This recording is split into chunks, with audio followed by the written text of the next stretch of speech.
Encerrada mais uma etapa da campanha Reforma Política Já do jornalismo da TV Cultura, foram quase 5 mil votos na enquete sobre o voto obrigatório ou facultativo. Vamos ver os resultados. O Jornal da Cultura perguntou qual é o sistema de voto ideal. 9,85% optaram pelo obrigatório, como é atualmente, e 90,15% escolheram o voto facultativo. E a nova enquete da campanha Reforma Política Já vai tratar da cláusula de barreira. Veja como funciona essa regra eleitoral. No Brasil, existem 32 partidos e nos próximos 4 anos, 28 terão representantes no Congresso Nacional. Esse número poderia ser menor caso fosse aplicada nas eleições a cláusula de barreira partidária, um dispositivo para restringir a atuação das legendas que não alcançam um determinado percentual de votos no país. Se a regra fosse implementada no próximo mandato, teríamos apenas 7 partidos políticos representados na Câmara dos Deputados. Quanto maior o número de partidos, maior a chance das pessoas desonestas aí tentarem entrar para a política. São tantos os partidos que acabam confundindo.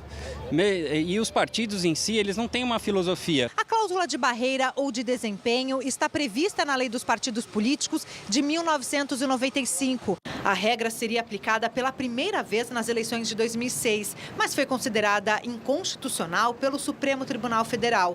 Agora, ela volta à pauta de discussão dentro da reforma política. O texto da medida, derrubado no STF, diz que legendas com menos de 5% dos votos não teriam representação e não poderiam indicar titulares para as comissões, incluindo as CPIs.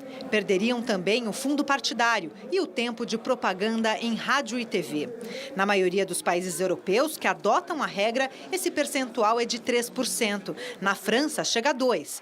O presidente do Comitê Paulista do PCdoB é contra a aplicação da cláusula de barreira nas eleições brasileiras. Que é um mecanismo antidemocrático, um mecanismo que desrespeita o direito que as minorias têm de se expressar. Esse advogado do Movimento de Combate à Corrupção Eleitoral também não é a favor da cláusula de desempenho, mas defende outros mecanismos para evitar o aumento no número de partidos. Impedir que partido que tem diretórios provisórios receba o fundo partidário e financiamento de campanha e impedir que na coligação se somem os tempos de televisão. Agora, o Jornal da Cultura quer saber a sua opinião. Entre no site cmais.com.br, clique na nossa enquete e responda. A cláusula de barreira ou de desempenho deve valer nas eleições? Sim ou não? Zé Álvaro Moisés, aí cláusula de barreira. Não prejudica lá a minoria? Então, William, veja, eu acho que essa é uma coisa interessante e a experiência dos outros países pode nos ajudar a compreender a questão, né? Como o próprio nome diz, não é? A representação, os partidos que representam a sociedade, não é? Devem, portanto, responder na capacidade de efetivamente representar. Se você tem um partido que, por razões, eventualmente, de uma facção que quer negociar a sua entrada no governo, a sua participação, etc., mas tem um nível, um percentual muito baixo de votação, quer dizer, de resposta da sociedade, ele deveria esperar até poder conquistar esse nível, esse percentual, e aí ter direito de participar. Eu não gosto do termo cláusula de barreira, eu prefiro o termo cláusula de representação, ou cláusula de desempenho, porque, na verdade, essa é uma regra para fortalecer os partidos que efetivamente têm enraizamento na sociedade. Agora, quando nós temos um número muito grande de partidos, muitos dos quais sem uma clareza programática nem ideológica e que não consegue explicar para o eleitor a que veio na ordem das coisas, como um entrevistado da própria matéria chamou a atenção, cria uma confusão, dispersa completamente a atenção, e essa é uma das razões pela qual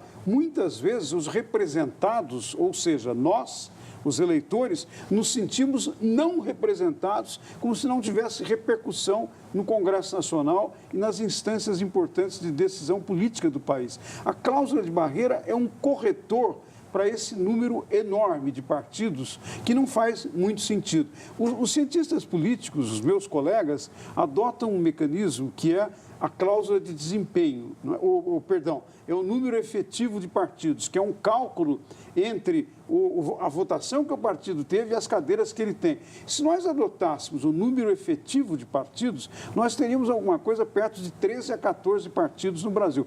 Já é um número grande, não é propriamente um sistema partidário, como muitos especialistas recomendam, moderado.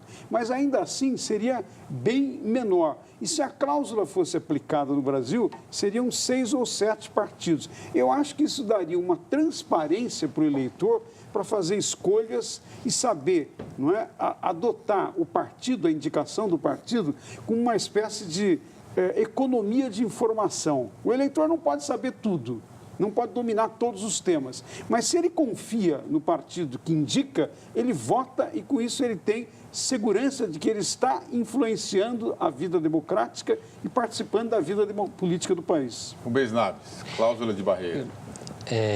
Indiscutivelmente, o que se pretende é uma redução do número de partidos. Mas eu acho que a ambição de uma reforma política, ela é mais ampla, ela é mais, vamos dizer assim, mais sistemática. Ela passa por, talvez, a gente buscar também soluções mais inteligentes, soluções novas que desafiam o sistema que está aí.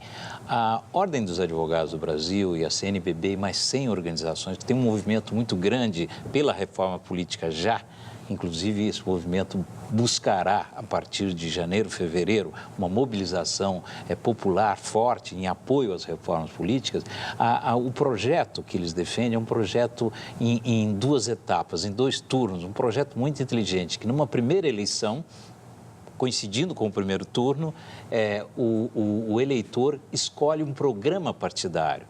Ele, então, se define por aquele programa partidário. E no segundo turno, então, ele escolhe, vamos dizer assim, o número, vamos dizer, o partido tem um direito ele já apresenta uma lista, ele já fez uma eleição primária, ele já tem uma lista, chamada lista fechada, ele pode, vamos dizer, do seu coeficiente que ele tem, e que foi o coeficiente definido no primeiro turno, ele pode escolher o dobro de candidatos. E o eleitor vai, dentro daquele conjunto de nomes, ele então escolhe um eleitor. Você veja que aí nós estamos buscando fazer com que esse conteúdo programático do partido seja valorizado e que você tem seguramente uma restrição aí em relação ao número de partidos. É uma solução completamente diferente do que nós temos buscado tradicionalmente aí, que é a cláusula de barreira. Mas, indiscutivelmente, o objetivo da cláusula de barreira é um objetivo justo, redução desse número impossível de você